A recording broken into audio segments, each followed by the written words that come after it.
नमस्कार दोस्तों, तो कैसे हैं आप सभी लोग।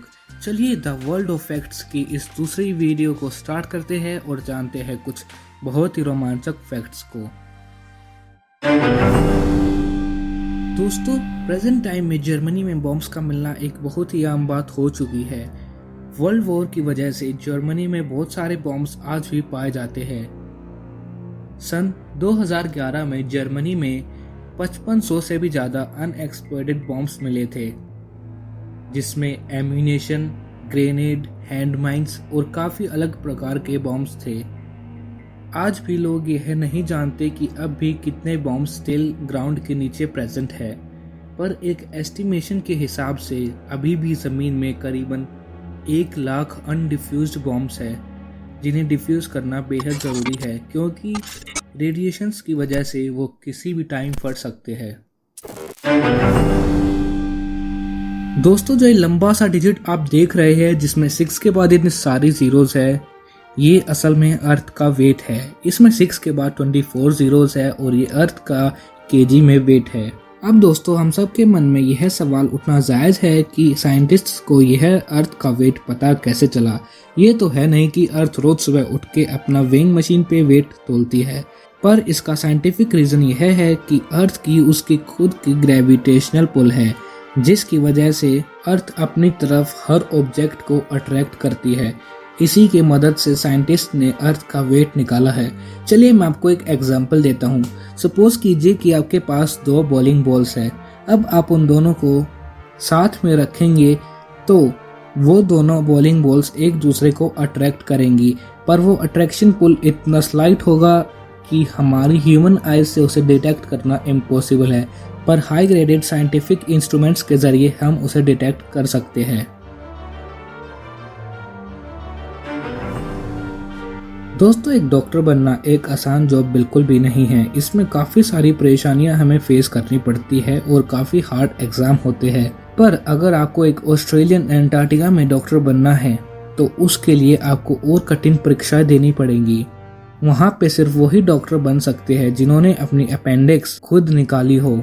यह एक रिक्वायरमेंट है वहाँ पर डॉक्टर बनने के लिए, जिसे हर डॉक्टर को पास करना पड़ता है।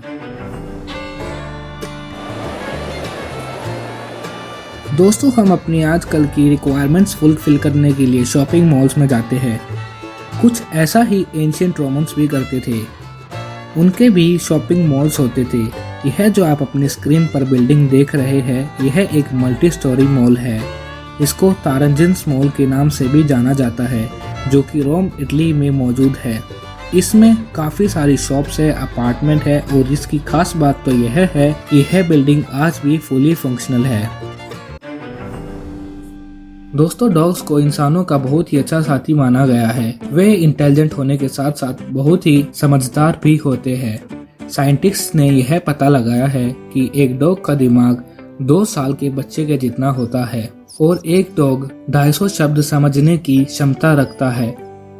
वह अपने दिमाग में 5 तक गिनतियां गिन सकता है और सिंपल मैथमेटिकल कैलकुलेशंस भी कर सकते हैं। क्या आपको पता था कि घोड़े खड़े होकर सोते हैं?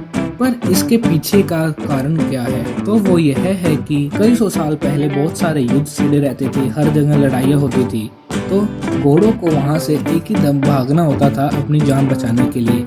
खड़े होकर सोने से उन्हें यह फायदा मिलता था कि वे एक ही दम से वहाँ से भाग पड़ते और अपनी जान बचा लेते। तो इसी के चलते यह उनमें एक काइंड ऑफ एवोल्यूशन आ गई है कि घोड़े खड़े होकर भी सो सकते हैं। दोस्तों, सुबह जल्दी उठने के लिए हम क्या कुछ नहीं करते हैं। हम अपने फ़ोन्स में अलार्म लगाते हैं, अपनी अलार्म क्लॉक सेट करते हैं। पर सबसे पहले अलार्म क्लॉक 1847 में पेटेंट की गई थी।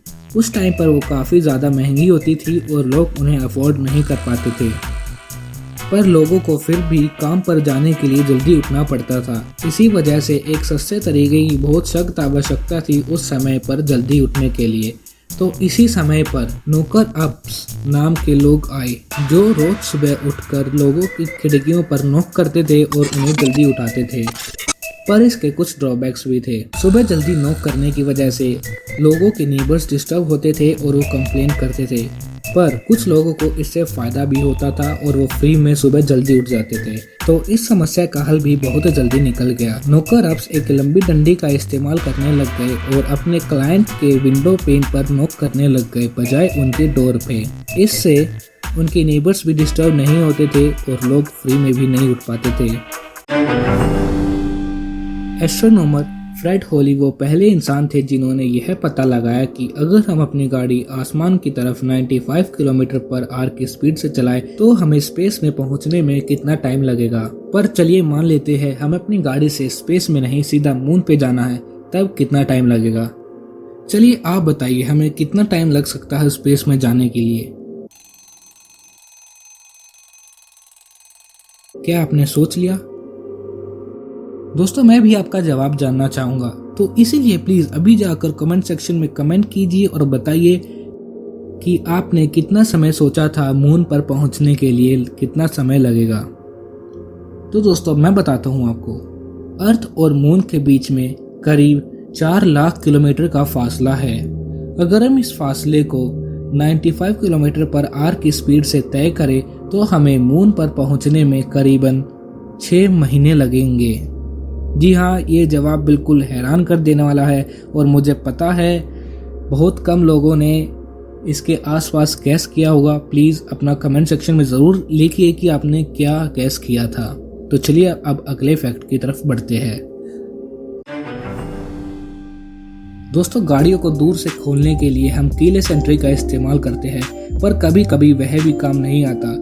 हो सकता है आप अपनी गाड़ी से ज़्यादा दूर खड़े हैं और आपकी रेंज नहीं पहुंच रही, तो इस समय आप क्या करेंगे? तो इसके लिए आप अपनी गाड़ी की चाबी को अपने दिमाग के पास रखिए और अनलॉक का बटन दबाइए और आपकी गाड़ी इसकी मदद से अनलॉक हो जाएगी। ऐसा इसलिए है दोस्तों क्योंकि हमारे दिमाग में काफ़ी ज़्यादा फ्लूइड होता है, जिसकी मदद से रिमोट की फ्रीक्वेंसी एम्पलीफाई हो जाती है और गाड़ी के रिमोट की रेंज बढ़ जाती है।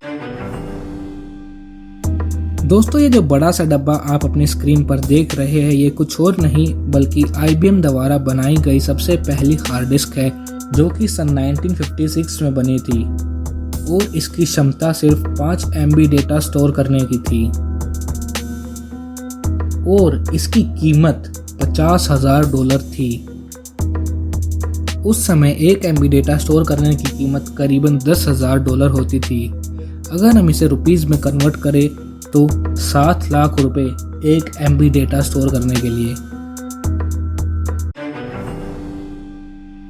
दोस्तों एप्पल ने एक बात पब्लिकली रिलीज की जिसमें उन्होंने बताया कि उन्हें अपने ई वेस्ट में से, जिसमें वेस्ट आईपैड, आईफोन्स, iMac है, उनमें से उन्होंने करीबन $40 मिलियन का गोल्ड बरामद किया। जी हाँ, वेस्ट में से एप्पल ने $40 मिलियन का गोल्ड निकाला और भी अलग प्रकार के मेटल्स उसमें से निकाले गए, जिसमें 23 मिलियन पाउंड स्टील था, 13 million pound plastic, 12 million pound glass और 3 मिलियन पाउंड कॉपर। तो दोस्तों इस वीडियो को चलते हुए करीबन 8 मिनट और 21 सेकंड हो चुकी है और अब बारी है टाइम स्पेंट फैक्ट की, जिसमें मैं आपको बताऊंगा अगर आपने अपनी गाड़ी को चलाया होता 95 किलोमीटर पर आवर की स्पीड से उस टाइम पर जब ये वीडियो स्टार्ट हुई थी आसमान की तरफ, तो अभी तक आप कितनी ऊपर पहुंचते।